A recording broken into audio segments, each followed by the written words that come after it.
আজকে এই ভিডিওতে আমি তোমাদের জন্য নিয়ে এসেছি ভারতের পুরস্কার থেকে কিছু প্রশ্ন উত্তর।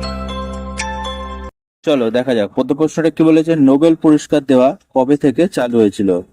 উত্তর কি হবে? 1901 সাল থেকে। চলো দ্বিতীয় প্রশ্নটা একটু দেখি। কি বলেছে, নোবেল পিস প্রাইজ প্রদান করা হয় কোন শহর থেকে? অ্যান্সার কি হবে? সুইডেনের অসলো শহর থেকে। 3 নম্বর প্রশ্নটা কি বলেছে, কোন পুরস্কারকে গণিতের নোবেল বলা হয়? উত্তর কি হবে? অ্যাবেল পুরস্কারকে। 4 নম্বর প্রশ্নটা কি বলেছে, কত সাল থেকে অস্কার পুরস্কার দেওয়া শুরু হয়? উত্তর কি হবে? 1929 সাল থেকে। 5 নম্বরটা কি বলেছে, এশিয়ার নোবেল কোন পুরস্কারকে বলা হয়? উত্তর কি হবে? রমন ম্যাগসাইসাই পুরস্কার। 6 নম্বরটা কি বলেছে, সাহিত্যে ভারতের সর্বোচ্চ পুরস্কার কি? উত্তর কি হবে? জ্ঞানপীঠ পুরস্কার। 7 নম্বর প্রশ্নটা কি বলেছে, কোন বিভাগে নরম্যান বড়লোক পুরস্কার দিয়ে দেওয়া হয়? উত্তর কি হবে? কৃষি বিজ্ঞানে অসামান্য কৃতিত্বের জন্য। 8 নম্বর প্রশ্নটা কি বলেছে, ভারতের খেলাধুলার সর্বোচ্চ পুরস্কার কোনটি? উত্তর কি হবে? রাজীব গান্ধী খেলরত্ন।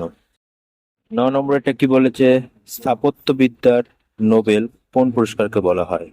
উত্তর কি হবে? প্রিৎজকার পুরস্কার। 10 নম্বরটা কি বলেছে, কোন বিষয়ে গ্রিন অস্কার পুরস্কারটি দেওয়া হয়? উত্তর কি হবে? বন্যপ্রাণী ও পক্ষী সংরক্ষণ বিষয়ে। 11টা কি বলেছে, বিজ্ঞান বিভাগে কোন পুরস্কারটি দেওয়া হয়? উত্তর কি হবে? শান্তিস্বরূপ ভটনাগর পুরস্কার। 12 নম্বর প্রশ্নটা কি বলেছে, ভারতীয় সামরিক সর্বোচ্চ পুরস্কার কোনটি? উত্তর কি হবে?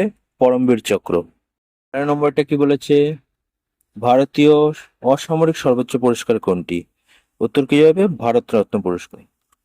14 নম্বর প্রশ্নটা কি বলেছে, কোন ভারতীয় শান্তিতে নোবেল পুরস্কার পায়? উত্তর কি হবে? প্রথম রাজেন্দ্র কে পাচৌরি, যিনি 2007 সালে পায়। দ্বিতীয় কৈলাস সত্যার্থী, 2014 সালে পায়। তিনি বাচপান বাঁচাও আন্দোলনের জন্য কিন্তু তিনি পান। লাস্ট প্রশ্নটা কি বলেছে, সবচেয়ে কম বয়সী নোবেল প্রাইজ প্রাপকের নাম? উত্তর কি হবে? মালালা ইউসুফজাই, 2014 সালে পায়। বয়স তখন তার কত ছিল? 17।